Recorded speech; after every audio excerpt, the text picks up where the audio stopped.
Bem-vindo a mais um Vem Ver Clássicos, o programa que te remete diretamente a décadas passadas, para que você possa conferir a mesma palavra da verdade que hoje te alcança, manifestada em ambientes históricos e geográficos bem diferentes. Para ser visitado pela graça de Deus em sua vida, o Pare e Pense está no ar para ajudar você a descobrir o amor de Deus.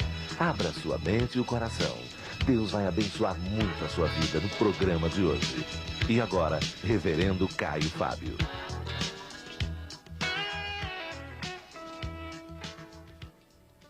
Abra sua Bíblia aqui em 1 Reis, capítulo 13. E vamos ler do verso 7 ao verso 10, e depois eu vou explicar para vocês essa história. Disse o rei Jeroboão ao homem de Deus: vem comigo a casa e fortalece-te, e eu te recompensarei. Porém o homem de Deus disse ao rei: ainda que me desses metade da tua casa, não iria contigo, nem comeria pão, nem beberia água neste lugar, porque assim me ordenou o Senhor pela sua palavra, dizendo: não comerás pão, nem beberás água, e não voltarás pelo caminho por onde foste. E se foi por outro caminho, e não voltou pelo caminho por onde viera a Betel. Ó Pai, eis aqui a tua palavra, e agora nós pedimos que tu a ilumines, para que ela nos alcance e nos atinja, para que nós sejamos de alguma forma abalroados por ela, para que ela nos choque, nos sacuda, e para que ela se imprima em nossa mente, em nosso coração, com aquela que é a tua palavra, para nos fazer viver melhor. Nós pedimos em teu nome, Jesus.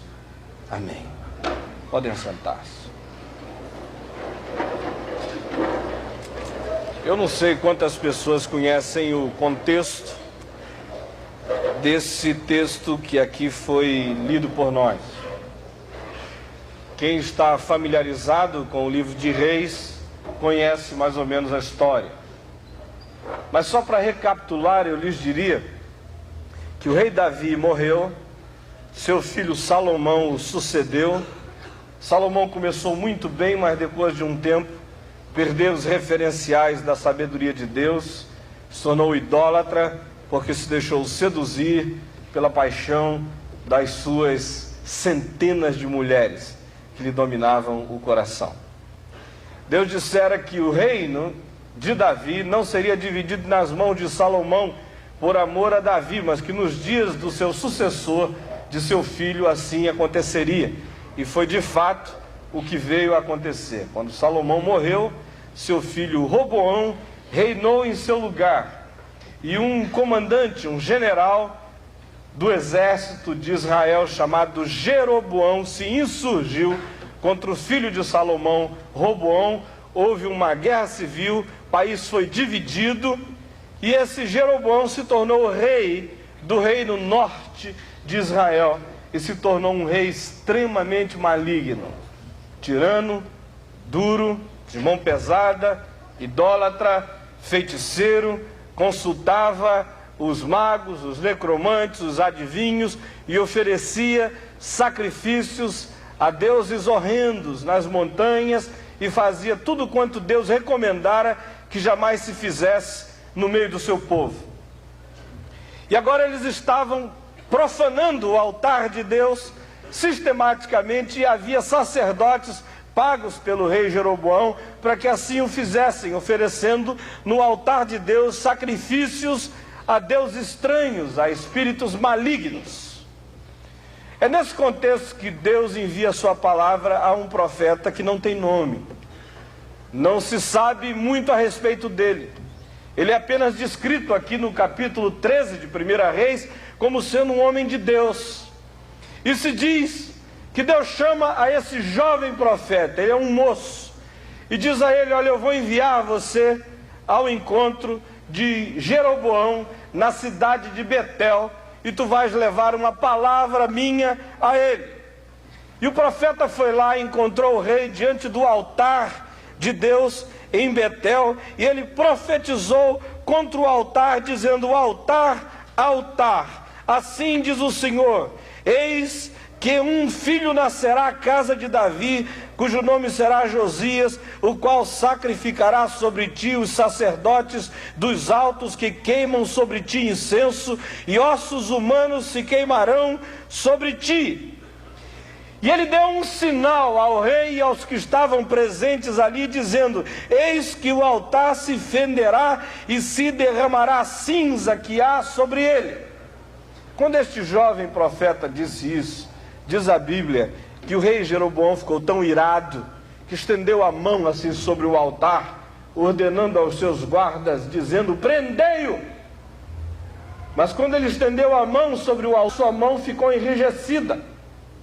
Ele não podia mais recolher a mão, ela se retesou, se tornou mão alienígena, que ele não tinha mais nenhum controle sobre ela, ela estava lá. E ele queria puxar a mão e a mão não voltava, e o rei desesperado não conseguia puxar a mão de volta, e a mão estendida, e o profeta parado diante dele, e a mão do rei, e o rei disse: pelo amor de Deus, profeta, ore por mim, clame ao Senhor para que a minha mão se recolha. E o profeta orou por ele, e a sua mão então se recolheu, e o altar de Deus se partiu no meio, e as cinzas que havia no altar foram derramadas. E foi um sinal tão chocante que o rei Jeroboão olhou agora para esse jovem profeta e disse a ele: olha, vem à minha casa comer pão e beber água, porque hoje te recompensarei, diz o verso 7. O profeta, todavia, respondeu a ele dizendo: eu não posso ir contigo, ainda que me desses metade da tua casa, não iria contigo, nem comeria pão, nem beberia água neste lugar, porque assim me ordenou o Senhor, dizendo: não comerás pão, nem beberás água, e não voltarás pelo caminho por onde foste. E aí ele deixou o rei e se foi por um outro caminho, voltando para a sua cidade. Aí começa uma outra história relacionada a esse moço. Diz o verso 11 que morava em Betel, aquela cidade onde o episódio inicial ocorrera, um profeta velho. Tinha servido a Deus durante muitos anos. E vieram a ele os seus filhos, que tinham presenciado o acontecimento, chegaram em casa correndo assim, o fôlego sobressaltado, disseram: papai, papai, o senhor nem imagina o que aconteceu. Veio um profetinha, jovenzinho, sem barba ainda rala, moço tenro, quem sabe até inexperiente, chegou lá, encarou o rei Jeroboão, disse umas verdades para o rei mandou prender, a mão dele ficou retesada, o altar se partiu, o profeta teve que orar por ele, para que a mão do rei voltasse ao normal, e mais ainda, o rei queria dar recompensas enormes ao profeta, e o profeta disse: olha, não recebo, não como pão nem bebo água na tua casa, não recebo tua recompensa e não volto pelo caminho por onde vi, estou indo embora, tchau. E contaram a história ao pai, e o pai então disse: escuta, vocês sabem o caminho por onde ele foi? Os filhos disseram: nós sabemos. E ele então disse: por favor, preparem-me aí um jumento. É o Fusquinha, o carro do Itamar naqueles dias, né? Preparem-me o meu jumento, ponham lá a sela, arrumem tudo direitinho, forrem, porque eu vou atrás desse profeta. E aí prepararam, ele vem, monta no seu jumentinho e sai correndo o máximo que pode. O jumentinho vai naquele passinho jumentoso na direção do profeta novo, até que ele o acha embaixo de um carvalho. Está ali o moço sentado, quieto. O profeta olha para ele e diz assim: escuta, tu és o homem de Deus que estava em Betel e que falaste uma palavra ao rei. E diz aqui a Bíblia, no verso 14, que o profeta disse: eu mesmo. És tu? Disse: eu mesmo, sou eu, sim senhor, sou eu. Aí ele disse, olha, entra na minha casa, come pão e bebe água. Aí o profeta novo disse, eu não posso. Interessante, é porque ao rei ele dissera, ainda que me desses tudo, não entraria. Agora ele já está um pouco mais brando, um pouco mais ameno, já relativiza um pouco mais. E diz assim, não posso voltar contigo, nem entrarei contigo, não comerei pão, nem beberei água contigo neste lugar, porque a palavra de Deus para mim disse que assim eu não fizesse. Aí o profeta vira para ele e diz o seguinte, também eu sou profeta como tu. E um anjo me falou por ordem do Senhor, dizendo, faze-o voltar contigo à tua casa, para que coma pão e beba água. E o verso 18 diz, porém mentiu-lhe. O resultado nos é aqui explicitado no verso 19, que diz, então voltou ele e comeu pão em casa e bebeu água. Quando acabaram de comer, o profeta velho se levanta, tem assim uma crise profética, olha para o garotão e diz o seguinte, porquanto tu não obedeceste a palavra do Senhor que te ordenara, não comesses pão, nem bebesses água neste lugar, tu não cairás, não irás em paz à sepultura dos teus pais. Alguma coisa de Deus acontecerá contigo para te punir. O profeta jovem se levanta, senta no seu jumento, vai para casa. Diz a Bíblia que no meio do caminho um leão sai dos bosques, pula sobre ele e o mata.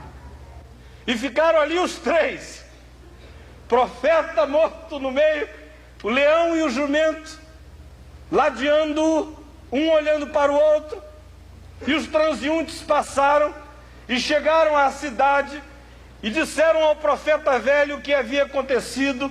E a Bíblia diz que ele então prepara o seu jumento, vai àquele lugar, percebe que o corpo do profeta jovem não fora despedaçado, coloca-o sobre o seu próprio animal, traz-o de volta à cidade, sepulta aquele moço na sepultura da família que esse profeta velho tinha, e o pranteia grandemente e diz, ó meu irmão, ó meu irmão, ó meu irmão, homem de Deus, ó meu irmão.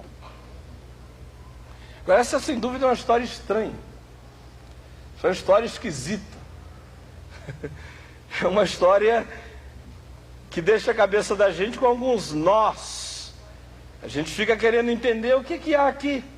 Há um profeta que mente, há um outro que desobedece, há um que quer enganar, há um outro que parece querer ser enganado.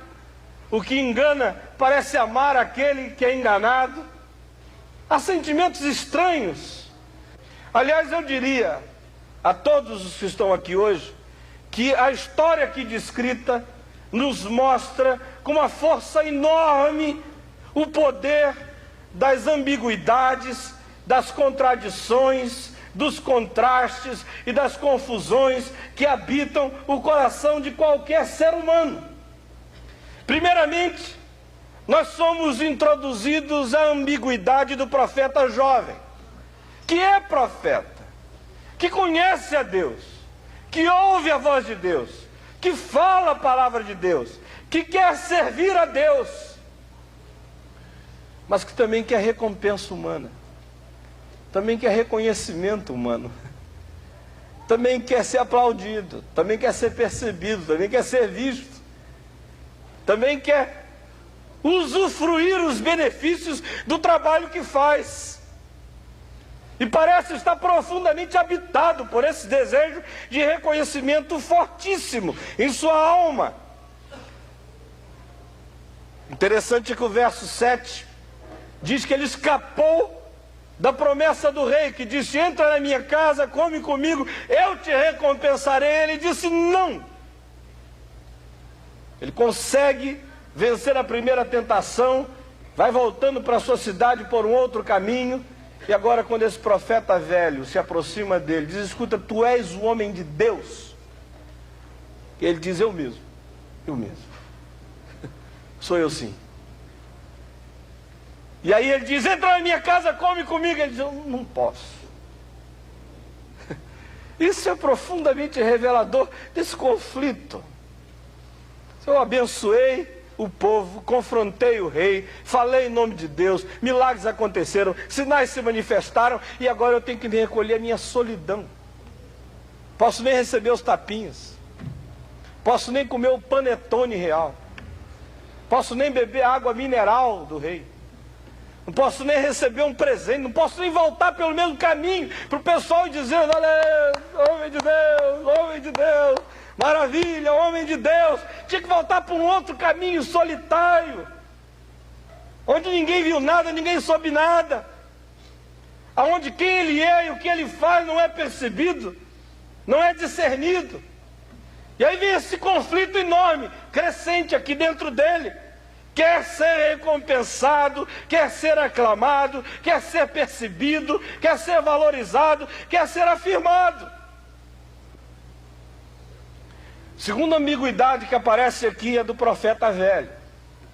Que esse profeta velho é digno de ser deitado num divã dos melhores psicanalistas. Porque há um nível de conflitividade aqui enorme. Se não vejam, há uma relação de amor e ódio muito forte aqui, que é muito comum nos mais idosos. Que aí vem um moço aparecendo, aí é um ataque de nostalgia. Você, puxa vida, ai meus tempos. Eu nunca tive chance de ver o altar rachar. Nem o rei ficar com a mão estendida, esperando a palavra que ia sair de Deus por minha boca, para dizer: rei, recolhe o braço.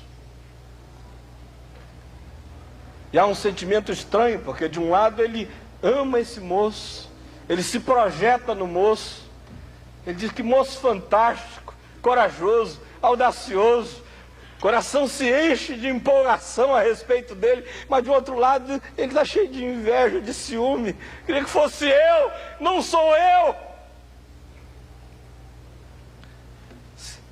A tal ponto que ele não administra o que há dentro dele. Ele ama o moço, admira o moço, mas quer testar o moço, quer fustigar o moço. Deixa eu ver se ele é profeta mesmo. E vai lá e testa, e o moço cai no teste, se arruína. Agora presta atenção, isso não tem a ver apenas com líderes espirituais mais jovens ou mais velhos. Isso tem a ver com a natureza humana, tem a ver comigo, com você. Isso acontece em qualquer lugar. Acontece com um professor mais velho que vê um professor mais novo ganhando a atenção dos alunos. Acontece numa empresa, um executivo mais velho que vê um mais jovem chegar assim a 1000 por hora. Isso acontece numa repartição pública, isso acontece no seu trabalho, isso acontece em todo lugar. Desejo de ser reconhecido, de ser afirmado, de ser aplaudido, de ser indicado e apontado como sendo a pessoa da façanha, habita o coração de qualquer um de nós. E admiração por aqueles que são assim, e ao mesmo tempo inveja e ciúme daqueles que assim são, também acontece no coração de todos nós. Por exemplo, eu estou vendo aqui muitas senhoras com cara de sogra. Acontece muito em coração de sogra, não é? Se ela vê a gata do filho dela, ser bonita, charmosa, cheirosa, exuberante, inteligente. Ela diz: puxa, que beleza, meu filho pegou um avião mesmo, não é? Coisa linda, minha norinha. E ela admira a norinha, mas de um outro lado, ela odeia a norinha. Tomou meu filho, tomou meu lugar, tomou minha cadeira, tomou meu tempo. Não me digam que não é assim. Esse conflito aqui não acontece só entre profeta jovem e profeta velho, acontece entre seres humanos jovens e seres humanos idosos, em qualquer lugar, em qualquer situação, em qualquer hora, em qualquer contexto. Agora ouçam bem, porque eu não vim aqui hoje à noite falar exatamente sobre isso. Isso é apenas uma grande introdução para nos situar no drama que aqui está colocado para nós. Eu vim, foi desejoso de pensar e de refletir nas lições que aparecem aqui nesta porção da palavra de Deus e que são fortes e são seríssimas para todos nós. E há 3 delas aqui, pelo menos, que eu gostaria que nós levássemos para casa hoje, com todo carinho, guardando-as no coração, com toda atenção. A primeira delas é aquela que diz que os momentos mais perigosos na vida são sempre aqueles que vêm depois de grandes conquistas. Gente, depois das grandes conquistas vêm os momentos sempre mais perigosos. Se depois que você passa no vestibular, que dá uma vontade enorme de ir para um motel, para uma farra, jogar para o alto um bocado de coisa que você não negociava. Se depois de bater todo mundo como vendedor na sua empresa, de se tornar o vendedor que mais vende na região, é que dá vontade de dar uma celebrada com uma louraça na esquina. É depois de grandes momentos espirituais, de ser reconhecido como homem de Deus, é que dá vontade de passar pelo meio da multidão para todo mundo te tirar um pedaço e dizer, está aqui mesmo esse homão de Deus, e de ver teu nome afirmado ali. É depois de ver reis assim com braços sem poder recolher, esperando a palavra que sai da sua boca ser dita, para que então as coisas aconteçam. É depois dessa glória, dessa pompa enorme, que de fato eu e você mais somos fragilizados. Ao contrário do que muita gente pensa, a manhã posterior à noite da transfiguração não é uma manhã de glória, é uma manhã de enfrentamento do diabo. Vocês lembram de que Jesus se transfigura diante dos seus discípulos numa noite? No dia seguinte, quando ele desce o monte, ele encontra um possesso, é o diabo renitente, ousado, desejoso de ficar e de barrar-lhe o caminho. É sempre assim. É depois que os céus se abrem para ele, e ele ouve a voz do Pai, quando é batizado, este é meu filho amado, em quem eu me comprazo, que ele é levado ao deserto para ser tentado pelo diabo por 40 dias. É depois que Elias faz fogo cair do céu sobre o altar e destrói os 400 sacerdotes de Baal e mata os 450 sacerdotes de poste ídolo lá no ribeiro de Quizon, que ele cai numa profunda depressão, numa agonia, num marasmo, numa paragem de alma, num sentimento tremendo de solidão, de que ninguém lhe bateu nas costas, que ele fica sozinho, e a alma se encaramuja, se espreme dentro do próprio ser, e ele quer morrer de deprimido. Cada um experimenta o seu conflito ao seu próprio modo, mas é sempre depois desses momentos de glória que vem os momentos da maior tentação. Você lembra de Pedro? Momento de glória, quando Jesus diz, o que dizem as multidões que eu sou? E todo mundo então elucubra sobre o que a última pesquisa de opinião mostrava a respeito de Jesus. E Jesus então diz, e vocês, o que dizem que eu sou? E Pedro toma a palavra e diz, tu és o Cristo, o Filho do Deus vivente.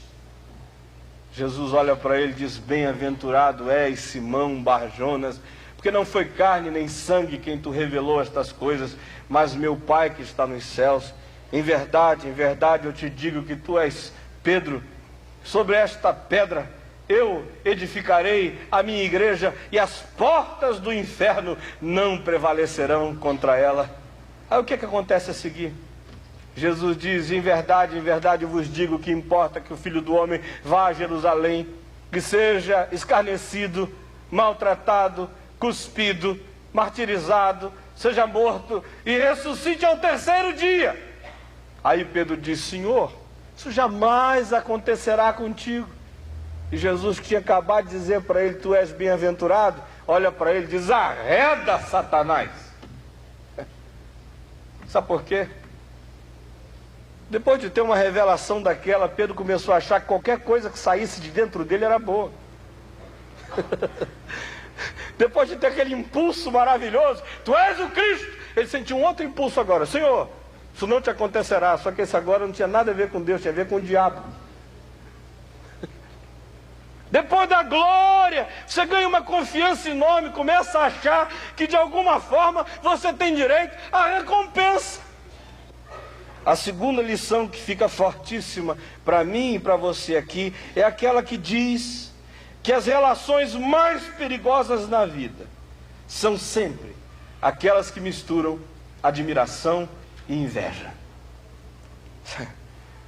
As piores pessoas são aquelas que nos amam com maior passionalidade. Os indivíduos mais perigosos são os discípulos mais fervorosos. De vez em quando eu encontro uma pessoa que diz: olha, eu já li todos os seus livros, eu sei até como é que você pensa, tenho uma capilha de livro teu assim do lado da minha cama. Aí ele começa a falar comigo, eu começo a me ver, ele está me repetindo o tempo todo, ele me repete mais do que eu me repito.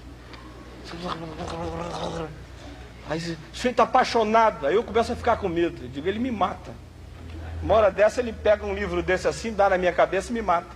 Bom, no dia que eu deixar de ser exatamente o que ele projetou que eu sou, ele me arrebenta.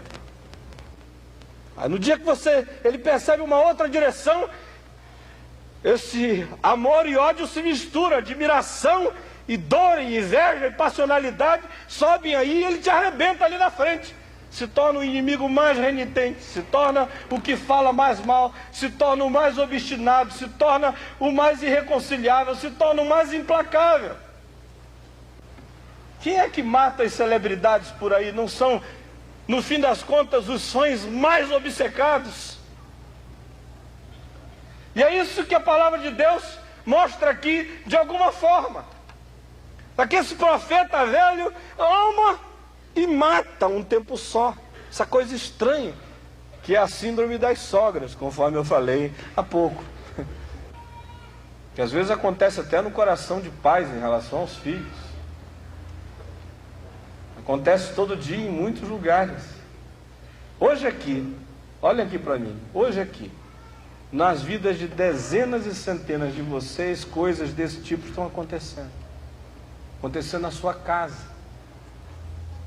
Às vezes acontece em relação ao irmão mais velho, que está vendo você, que é o irmão mais novo, prosperar, e aí essa coisa toda se embola, ele não sabe se te ama ou se te odeia, se te afaga ou se te mata.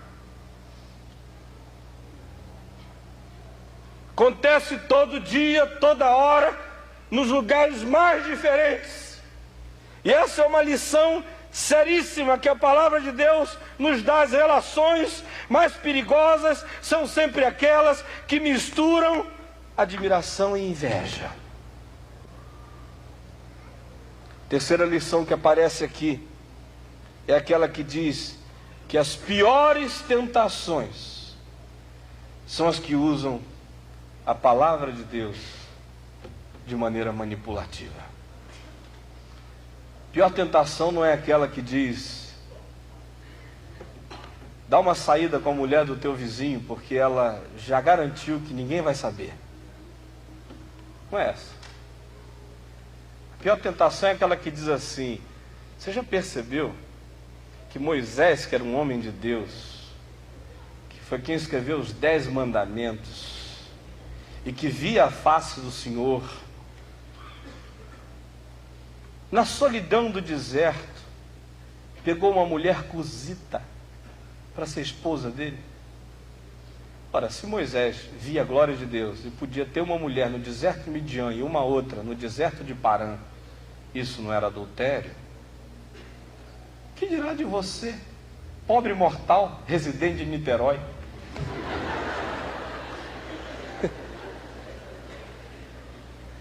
Isso é muito mais sutil, é ou não é? Mas é ou não é? Muito mais do que chegar e dizer assim: mente, mente para te safar. É aquela exegese do texto bíblico que diz assim: olha, você percebeu a quantidade de vezes que Abraão, Isaac e Jacó mentiram? e Deus continua abençoando a vida deles. Ou no Velho Testamento, quantas mentiras brancas foram ditas e Deus continua abençoando. Não precisa ser tão radical assim. As tentações mais perigosas são essas. São aquelas que fazem exegese da Bíblia. Exemplo. Aquelas 3 do deserto com Jesus. A segunda foi a mais sofisticada de todas. Que o bicho é tão descarado, tão sutil e tão malévolo, que apanha Jesus e o leva para o pináculo do templo. Abre o Salmo 91, abre o Salmo 91 e diz assim, olha, está escrito, lê aqui, verso 9 em diante, aos seus anjos dará ordens a teu respeito, para que te guardem em todos os teus caminhos. Então pula do templo, por aqui, pula da torre, que está escrito, a palavra do Senhor não falha, a palavra do Senhor é verdadeira, a palavra do Senhor é rema, a palavra do Senhor está dita, reivindica a palavra, determina que assim será, toma posse agora, decreta que os anjos vão vir te pegar e pula. Que coisa bonita. Parece que está cheio de fé isso aqui. Como muita coisa que eu vejo acontecendo hoje em dia em volta de nós. Aí o sujeito pula. Vamos lá. Em nome do Salmo 91 e da palavra infalível de Deus, eu decreto que a palavra vai se cumprir. Aí ele pula. Lá, se arrebenta lá embaixo. Se ele der a sorte de morrer, aí ele amanhece no céu, não lembra de mais nada, de que foi uma estupidez que ele fez, né? Diz, oh Senhor, que bom que eu estou aqui, e o Senhor é misericordioso e longânimo, nem lembra ele que foi mesmo uma estupidez que ele fez, por isso que ele está no céu, deixa tudo para lá.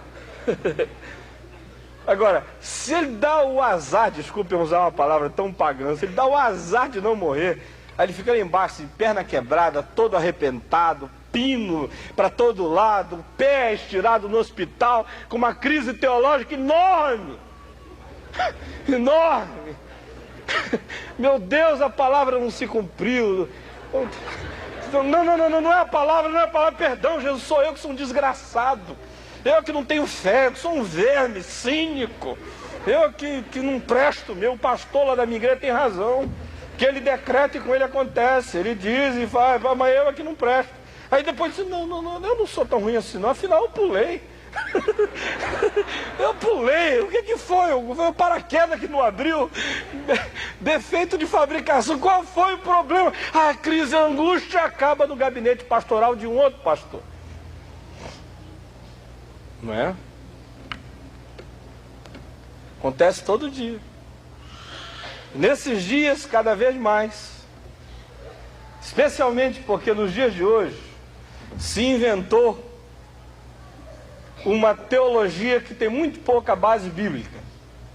É aquela que diz que há 2 palavras no Novo Testamento para diferenciar palavra de palavra.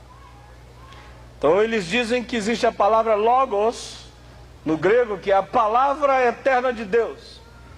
E existe a palavra rema, que é a palavra apropriada, a palavra reivindicada, a palavra existencializada, a palavra momentosa, a palavra instantaneizada pelo Espírito, a palavra que é essa tua, que pode ser tirada do contexto, que não precisa ter nada a ver com a realidade anterior, ela é tua, você decreta, você toma posse, você faz com ela o que você quiser, ela vira uma palavra para você. Primeiramente eu devo dizer que no Novo Testamento os especialistas dizem a diferença entre logos e rema não existe. Existe logos, existe rema, mas são palavras sinônimas, usadas no contexto do Novo Testamento sinonimamente, sem essa diferença. E a segunda coisa que eu quero dizer, é que tem muita gente quebrando a cara por causa dessa tal de palavra rema. Muita gente indo para o pináculo do templo, muita gente dizendo é minha, eu reivindico, é minha, e vai, pula e se arrebenta. Sabe por quê? Porque Deus tem uma palavra só. Deus não tem duas. Não tem uma para a gente ler com calma e uma outra para a gente ler com ansiedade. Não tem uma logos e uma rema. Ele tem uma palavra que permanece para sempre, a palavra dele. E essa palavra, gente, tem que ser lida com todo cuidado. Essa palavra tem que ser estudada com atenção. Essa palavra não é para a gente apanhar um pedacinho aqui e outro pedacinho ali, tentar manipulá-la ao nosso bem e prazer, conforme um momento especial do coração. Essa palavra tem que ser estudada num contexto amplo. Não é ela que se submete ao meu momento, sou eu que me submeto à eternidade dela. Aí Jesus chega, olha para o diabo e diz: arreda-te, Satanás. Gente, é preciso ter um discernimento tremendo para discernir que às vezes a palavra que está sendo ministrada para nós não tem nada a ver com Deus, é uma falsificação, é uma manipulação, é uma ideologização, é uma adequação humana, não tem nada a ver com Deus. Porque a palavra de Deus não manda pular de torres. A palavra de Deus manda andar no chão, com o olho aberto, tentando se desviar das pedras. E quando a gente tropeça numa, ele diz: seus anjos têm ordens a teu respeito, para te protegerem em todos os teus caminhos. Esse caminho de homem é no chão, caminho de homem não é pulando de torre. Tome cuidado, porque frequentemente a palavra de Deus é manipulada. E a lição que a gente aprende é essas piores tentações são aquelas que nos vêm através do uso manipulativo da palavra de Deus. É o que acontece com esse profeta aqui, que tinha a palavra de Deus. Deus falara e Deus não mudaria, Deus dissera e assim seria, Deus afirmara: vai lá, Betel, profetiza, cumpre minha palavra, não come, não bebe, volta por um outro caminho imediatamente. Ele a princípio faz tudo correto, volta pelo caminho diferente, mas para embaixo de um carvalhal, e aí é alcançado pelo profeta velho que disse: olha, eu tenho uma outra palavra, palavra rema, uma palavra nova, que cancelou aquela outra, essa é tua. E aí ele esquece da palavra eterna que Deus falou e agarra essa palavra de momento e quebra a cara. Ouçam bem todos vocês que estão aqui em nome de Jesus, os que estão assistindo pela televisão. Há muita gente se machucando hoje na igreja de Jesus, neste país, porque está pensando que Deus tem uma segunda palavra.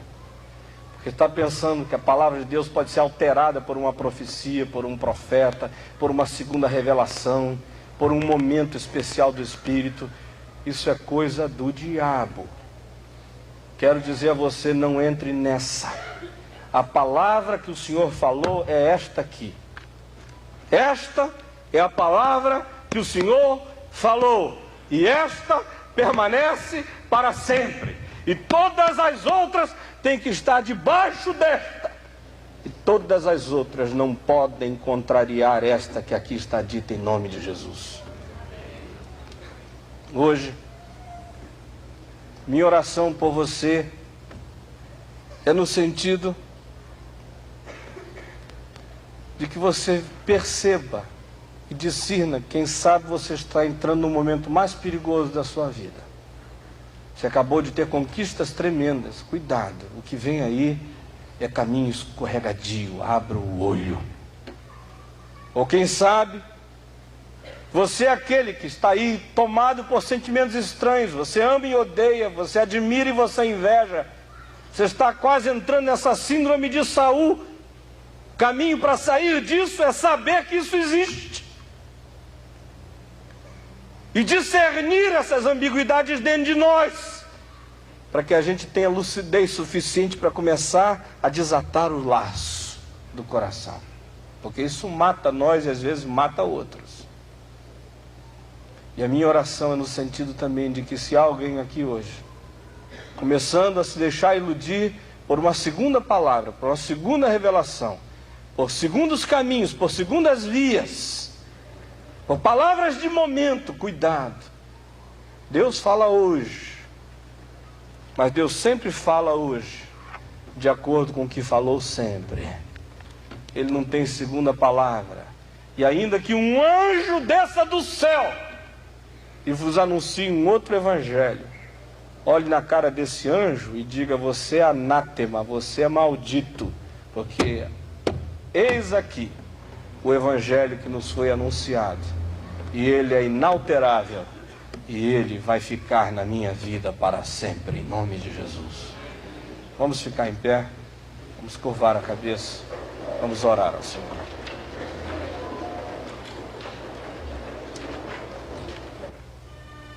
Senhor Jesus, eu quero orar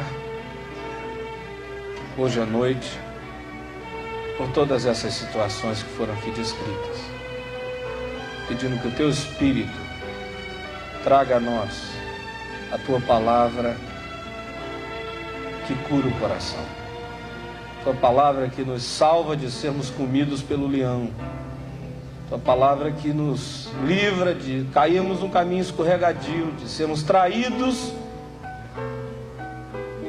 pelo nosso próprio coração, estranho e enganoso. Por favor, Senhor, dá que hoje Tua palavra seja afirmada sobre todos nós como palavra única e eterna, Senhor. E não deixa que nenhum de nós ouça uma voz encantadora de sereia, mandando a gente pular do pináculo do templo para sermos ovacionados pelos homens no pátio do templo. Ajuda-nos a termos o discernimento para dizer: isto foi tirado da Bíblia, mas isso não é palavra de Deus. Senhor, faz isso com todos nós. Nós pedimos em Teu nome, Jesus. Amém e amém.